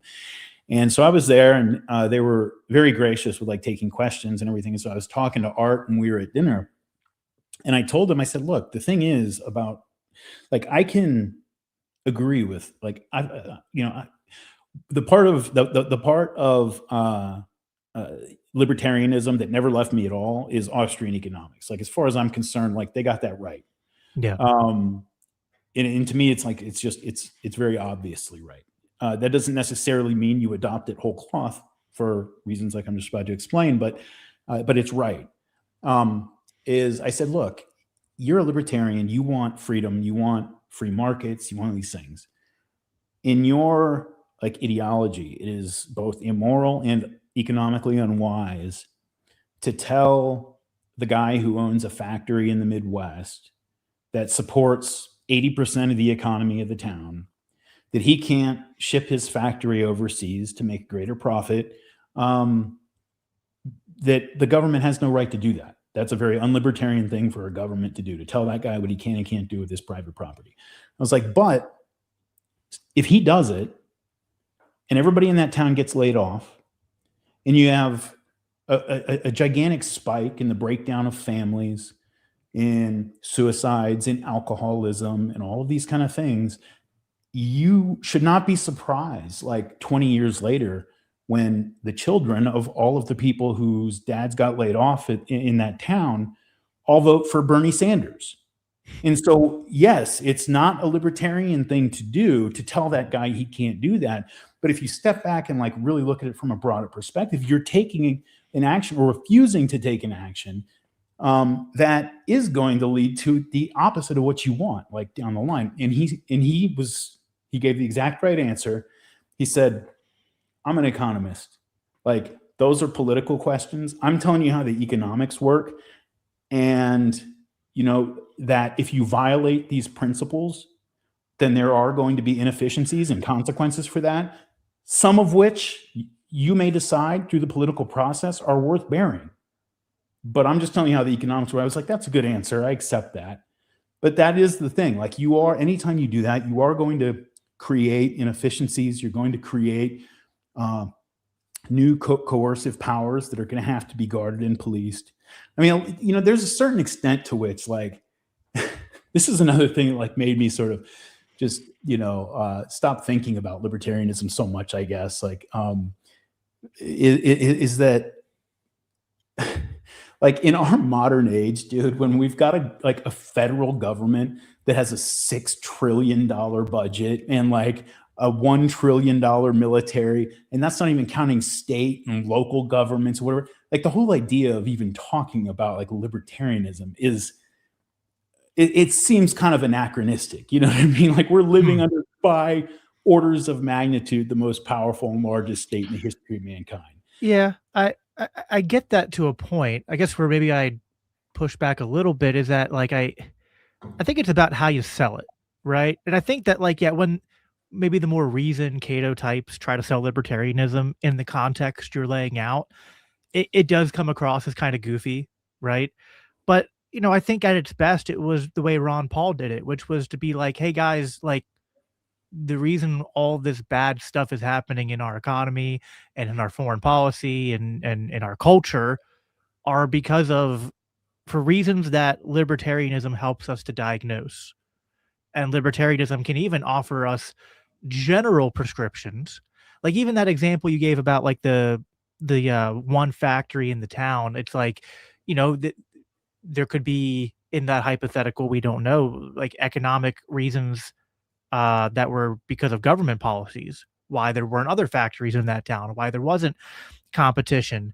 No, but that doesn't mean, like, I think what libertarians have to do is like find ways, like Ron Paul did. He's kind of like one of the few people in our lifetimes who did this, was kind of marry the principles to also talking about the problems in the moment, and not speaking about ideology, but without being overly ideological, right? But it's just, unfortunately, I think that most libertarians don't, you know, well, I guess we have Ron Paul, we have Dave Smith, and you know, heck, Dave Smith isn't even good enough for a lot of libertarians. So it's, you know, yeah, I mean, I'm still a libertarian, but I do understand the yeah, I think a lot of things you're saying are struggles with libertarians and libertarianism that I do appreciate, because it is like it's a lack of humility sometimes. I think that people just, they're approaching these subjects, and they're not much different than like ideological, like woke progressives, who is just like, they're not actually trying to have their own unique thoughts. They're just regurgitating the libertarian propaganda. Well, it's because they discover a very stark and true moral principle that smacks them over the head to the point that, like, I mean, look, once you, like, I went through this, when I was in my early 20s libertarian phase. Every libertarian goes through this. Once you grow up and the government's just there, it just exists, and you have to go to it to get your driver's license or whatever. It's just part of life. But then when you have that early libertarian moment where you realize that, like, oh, wait, like, when we're talking about, like, should we or should we not have a new tax for this healthcare policy that I may or may not, like, what we're actually talking about is, if somebody disagrees and doesn't want to pay for it, decides not to, sending guys with guns to his house to drag him out of there if necessary, with authorization to kill him if he resists, to all that kind of stuff. Like, whoa. And when they see that, they're like, well, I can't justify the government doing almost anything. Like, because, like, I can't call for a policy knowing that what it really means is anybody who doesn't like that policy and refuses to go along, I'm authorizing violence against them. That's a very compelling moral principle. And I don't blame people for getting, like, hung up on that one place, like, at all. I was for a long time. And even now, like, I mean, it's hard to get past it when you do, like, look that in the face, but I think that, the difficulty when I say that, like, what the point I was making when I say we live under this massive state, this massive, just sort of, it's so strange, right? Because, like, so much power is not really even exercised by the state. Like, all of the forces that bear down upon us and, like, constrict our liberty in various ways. The government's one of them, but I would venture to guess, for most people, it's probably not even the most significant one. A lot of it's your local community, it's your family. It's like just other things, there's if you, have, like, in the social media age, like, obviously the tech companies have a lot of power to influence the way we behave toward one another. But that, yeah. So my point in saying, like, in pointing out, like, just the vastness of that was not to say that, like, it's already so big that, like, what are we even talking about? It's just to say that there are a lot of things, like, you can agree that, like, this policy we have, or this program, or this whatever it is bad, but you got to deal with the consequences of the reality of what the consequences of unwinding that thing are going to be at this point, because we are way, way, way down that road. And it's like, if we were back in 1882 and we were debating, should we go down this road? That's a totally different conversation than 2026 being like, okay, it's been 140 years. People are totally dependent on this. People are like, I mean, like, yeah, there's just welfare or something, right? Welfare is unlibertarian. End welfare tomorrow and you will be sorry. I don't care how libertarian you are. Like, just to deal with that in a realistic way. It doesn't mean don't end it. It just means, face, like, do it in a rational way that, like, really takes account of the second and third order consequences. Yeah. Sure. Yeah, that's all. No, I think that's, I'm being like the libertarian, the critic of libertarianism here. And like I said, like, I like to pick on Scott and Dave and stuff, but I'm still, to a large degree, a libertarian, to the extent that I have, like, a political ideology. I guess it's just, I have a lot of sympathy for you guys. Well, I appreciate that. I do get where you're coming from, and I think it is, it's actually the libertarian analysis you just gave is similar to the Christian analysis you gave earlier, which is it's just one ingredient change. It's instead of asking, well, should I advocate for men with guns to go and do this to this person based on this law? I think the Christian side of that is that, like, when we're talking about policy, it's useful. I think you should always start from that position of, if I'm advocating for force against someone, do I want to justify that to Jesus one day? Do I want to look him in the face? Now, does that mean that there aren't still real problems in the world that have really, perhaps complicated answers in terms of, well, put it this way. I think libertarians are sometimes correct in saying the answer is easy, but okay, the answer is easy if you have a magic wand and you can control policy. In terms of what is actually achievable in the real world, that's very complicated. And I do think what you're advocating for in terms of being more willing to be incrementalist or gradualist in our approach is reasonable. But I do want to ask you one more question here before we close out, just to kind of make things. Can I add one last thing to that whole sure. conversation? Is just that I think also the final thing I'll say about it is that libertarians need to, like when they say, for example, that state policies have done a lot of the work in undermining like the local community institutions and informal sort of relationships at the local level that that used to make people like less dependent on the state, or like they didn't have to fall back on the state as much because we had these things. Like when you say that, the libertarian response is, yeah, and that was caused by welfare, by all of these other, totally true, totally true. But you do have to understand that that damage has been done. Like we have an atomized society that is not composed of like well-organized and well-functioning communities where, where people are truly capable of like self-governance. This was like, that was like the great thing about having like real organized communities is you didn't have to have government policies telling what to do. They managed themselves for most. They had their own self-help welfare programs. They were all members of the church, that whatever it was, but those things are all gone.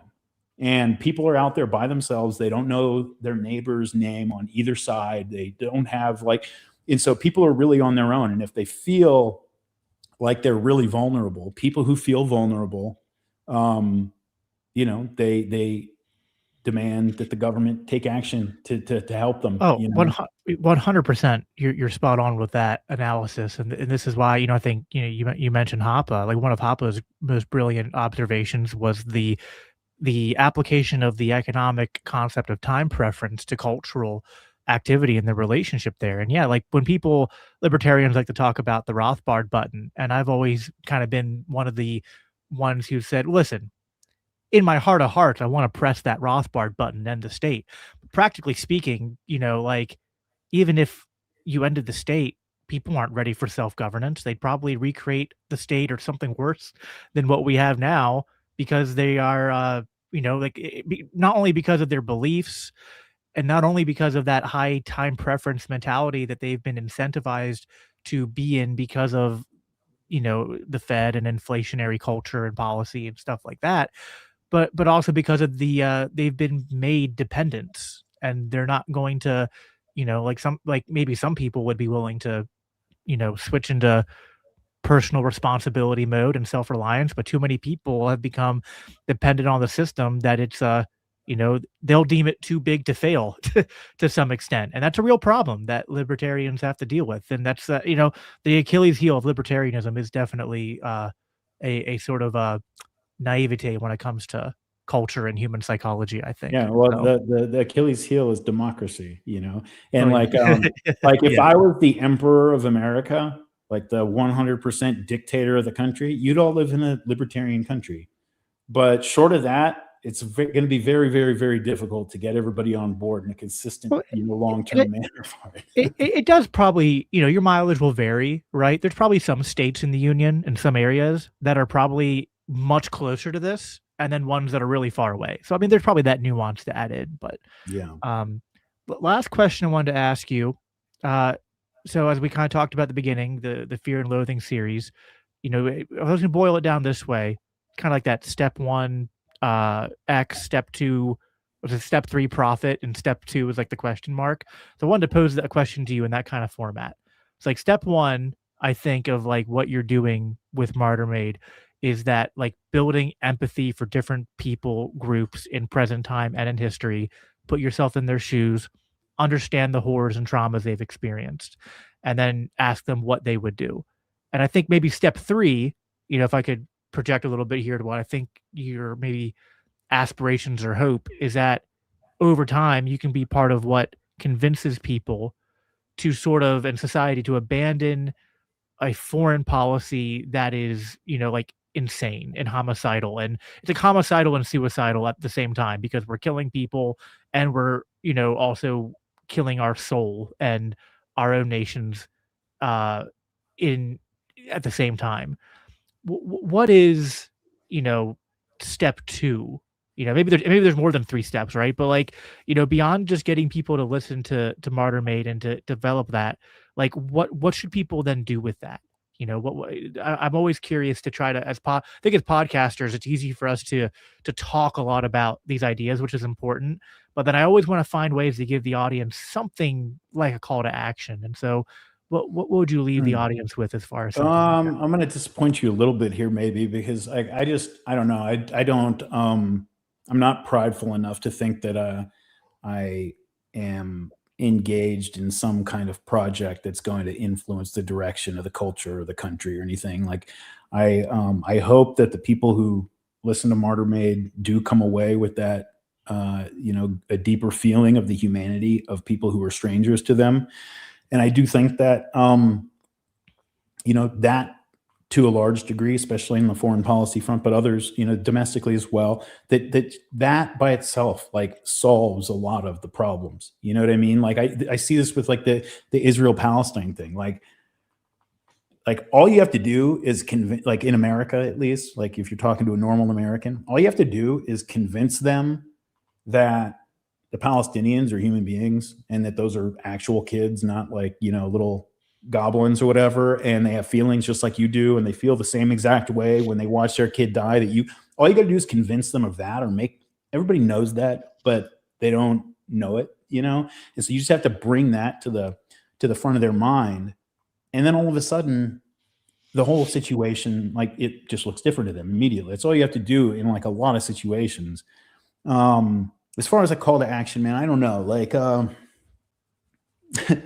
I feel like a lot of times I feel like, like if you're in, 445 AD in the Roman Empire, and we're like two plebs on the west side, like arguing about like, what are we going to do to save the empire or something? It's like, dude, like, just go be with your family and like build a nice life and like try to take care of the people around you.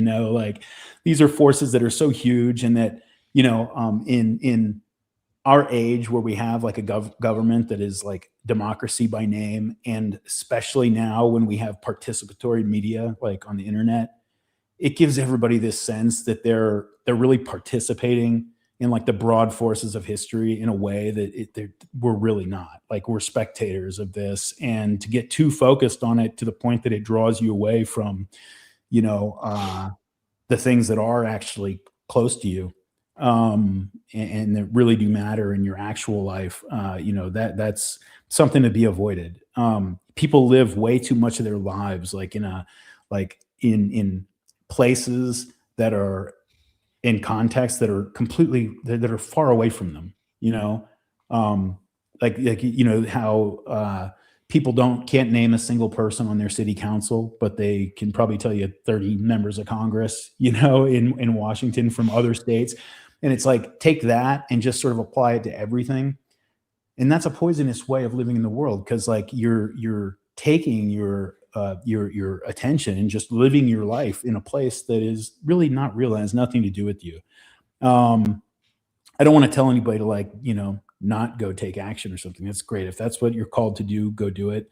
But I think to a large degree, like, our job is to maintain our humanity as we go through this thing together. And like, the idea that we're going to do or say something that's going to change the direction or alter it, I'm skeptical of that. Well, not to be contrarian, and maybe I'm just doing some good podcast spin here, but I think your non-call to action was a call to action, because I think telling people to have that empathy, but then not to be consumed by what's going on in the world, and to, draw close to their families and their communities, and to keep their humanity through it all, it's probably the most important thing that we can do. And I would even say, as a libertarian, like, the most libertarian thing you could be doing in a moment like this is recognizing that all of those family ties, community ties, just local, just all of the things that are local to where humans live their lives, that have been so eroded over the last century, and especially since like the middle of the 20th century, that make it so that libertarianism would be an incredibly hard thing to pull off because people are just not capable of self-governance. Start focusing on rebuilding those things like within your own reach. You know, that's like the most libertarian thing you can do is like start trying in your most like local context to start rebuilding those things so that we can start working our way towards becoming a people that is capable of self-governance. Yeah, I 100% agree. I'll read these 2 quick super chats quick, and then we'll sign off. Michael Libertarian for $5. Thank you for that. Hey, Jacob Daryl, don't think I'll be able to catch the whole thing live, but I hope you're both doing well. God bless the both of you. Thanks for that, Michael.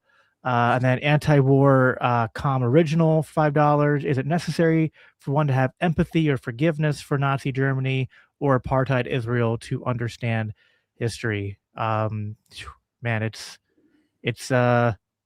you know, it's tough, I think, as Christians, especially to think about that, like, you know, when, you know, Jesus died for the sins of the world, like when he died for the sins of every person, you know, even that, you know, and I think that's the point where it is necessary, right? Is to like, you know, if we start thinking that there are some people who have just, you know, well, they're so evil that they're beyond God's grace, I think that's a slippery slope. But what are your thoughts?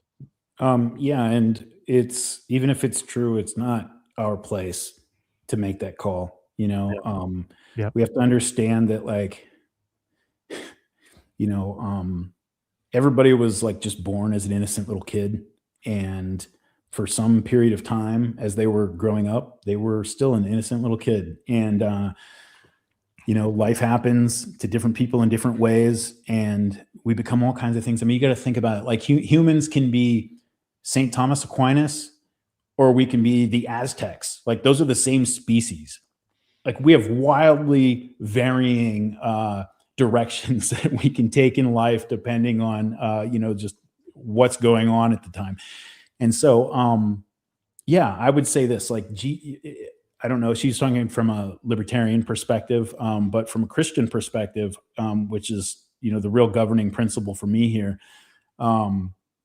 is, yeah, I mean, look,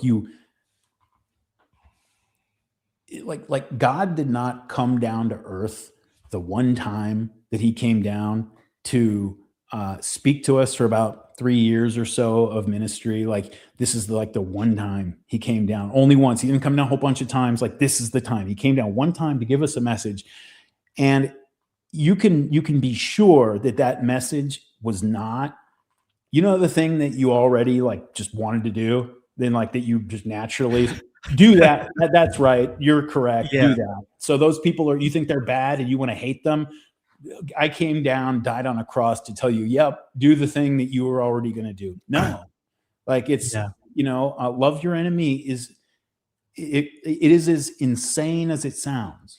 And it implies like a total surrender of your, like if you can't have negative emotions for your own enemies, for people who persecute you, then that's a true surrender, like a full surrender of your own will and like subordinating it to the will of God. And so it is an absolutely radical demand, one that most of us are not capable of most of the time. Even the people who, you know, get closer than others or achieve it sometimes don't achieve it all the time. But yeah, that is what we're called on to do, even them. And whoever your even them is, even them. Even them. That's a great note to end it on.